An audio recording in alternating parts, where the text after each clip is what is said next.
Hoje nós vamos direto para um dos mistérios mais fascinantes do nosso céu noturno. Pensem naquelas noites estreladas. A gente olha para cima e nem imagina as histórias, às vezes bem sombrias, que aquelas luzes escondem, não é mesmo? Pois bem, nesta nossa exploração, nós vamos mergulhar num mistério astronômico absoluto, algo que intrigou a humanidade por milênios. E o mais legal, vamos desvendar tudo isso usando os dramas da mitologia antiga. É meio que a ciência do mundo antigo em ação, sabe? Usar lendas terrenas super profundas para explicar com uma perfeição incrível a mecânica do universo. E a nossa jornada começa exatamente com essa pergunta aqui. Por que duas constelações específicas simplesmente nunca afundam no oceano?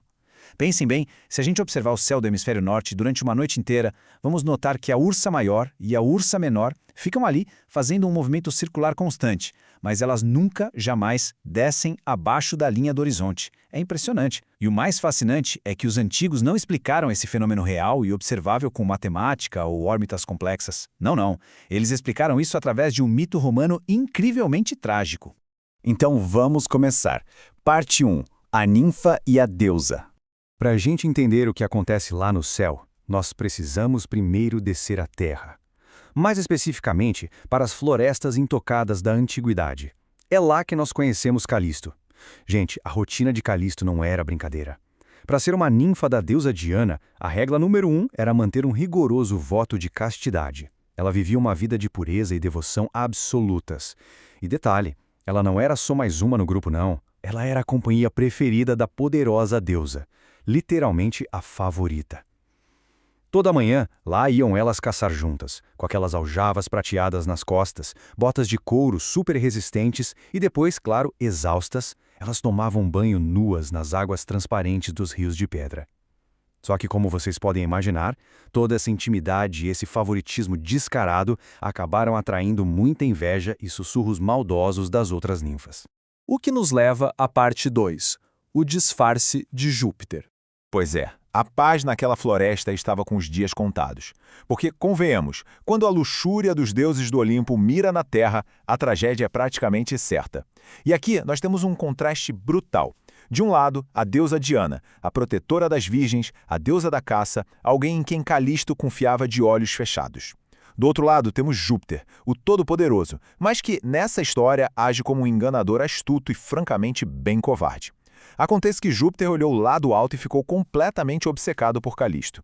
O problema para ele, e a grande sacada aqui, é que ele sabia muito bem que Diana já tinha alertado a sua protegida sobre os truques dos deuses e dos homens. Então, o que ele faz?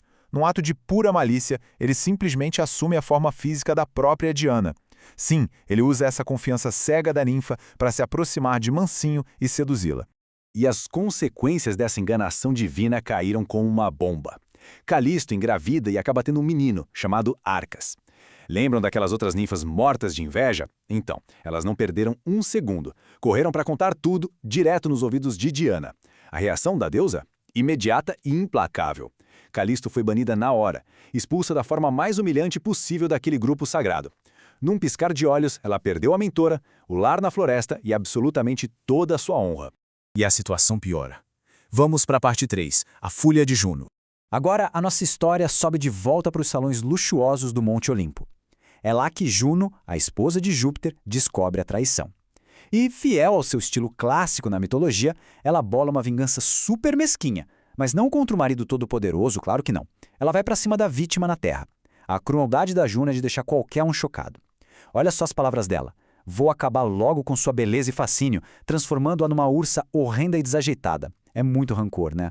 Ela tinha esse desejo perverso e super específico de destruir a elegância da ninfa, literalmente roubando a identidade dela.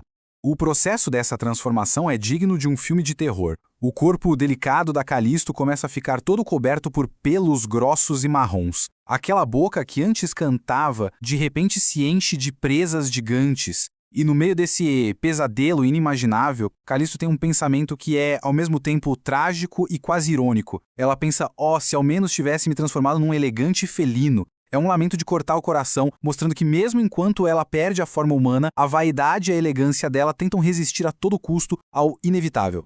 Mas a maldição não perdoa. O peso absurdo dessa nova forma esmaga qualquer elegância divina, forçando a Calisto a cair de quatro ali mesmo, na grama. Toda aquela graça se foi. Mas prestem atenção neste detalhe, porque é o que torna tudo um verdadeiro pesadelo. O espírito humano dela ficou 100% intacto.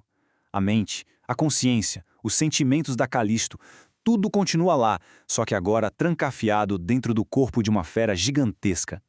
Ela tem total consciência da própria tragédia.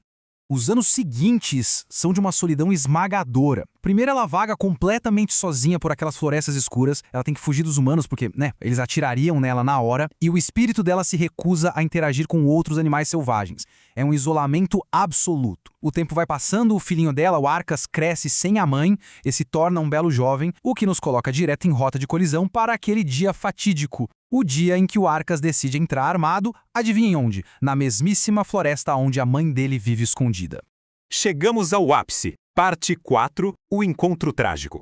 A tensão aqui vai lá no teto. O clímax se aproxima e adivinha quem está assistindo a tudo de camarote lá do Olimpo? Sim, a Juno! Sedenta por vingança, só esperando a desgraça final acontecer. Tudo rola em frações de segundo. O Arcas está avançando pela mata quando, de repente, ele avista uma ursa gigantesca surgir de trás de uma árvore. O instinto treinado do jovem caçador grita mais alto. Ele empunha o arco na hora, totalmente alheio ao fato de que aquela fera gigante na mira dele é, na verdade, a mulher que lhe deu a vida. Quando a ursa, que é a Calisto, reconhece o menino, o coração de mãe dela explode de alegria desesperada. Na cabeça dela, a intenção era dizer: meu filho querido, enfim você veio me encontrar. Só que a realidade, meus amigos, é muito cruel. Essas palavras amorosas saem da enorme garganta dela como um vugido gutural e aterrorizante. Longe de sentir qualquer afeto, o Arcas é dominado por um pânico absoluto. Essa tentativa da Calisto de correr e abraçar o filho foi o que praticamente selou o destino dela.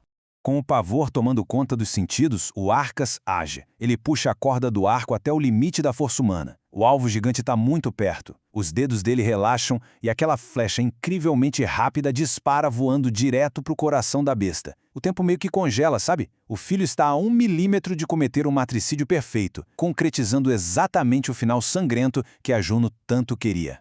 E então, parte 5. Constelações no céu. Tudo estava caminhando para a pior tragédia imaginável, mas o cosmos tinha outros planos. Lembram do Júpiter? O grande causador de toda essa confusão? Pois é, bateu a misericórdia. Num lapso ali, no último segundo mesmo, rola uma intervenção divina para impedir que o tecido da natureza seja manchado por esse crime. Ele simplesmente paralisa a flecha no ar e arrebata os dois, mãe e filho, do chão da floresta direto para o firmamento. Eles transformam para sempre nas constelações lindíssimas que nós conhecemos como Ursa Maior e Ursa Menor. Um verdadeiro resgate monumental. Mas calma lá, acham que a Juno engoliu essa? De jeito nenhum! A indignação dela foi total.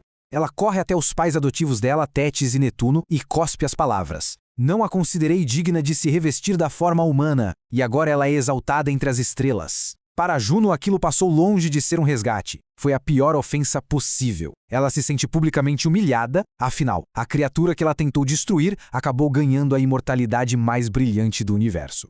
O que nos traz de volta de forma perfeita àquela nossa pergunta lá do início da exploração. Para consolar a filha que chorava de raiva, o deus dos mares tomou uma providência que parece pequena, mas é eterna. Ele proibiu terminantemente que essas duas constelações pudessem descansar nas águas do oceano. Diferente de quase todas as outras estrelas que se põem e descansam abaixo do horizonte, as ursas não têm esse direito. Elas foram forçadas a fazer o seu curso em círculos ininterruptos pelo céu, sem parar. E está aí, a mitologia agindo como a ciência do mundo antigo, oferecendo uma narrativa brilhante para traduzir a mecânica orbital real das estrelas circumpolares.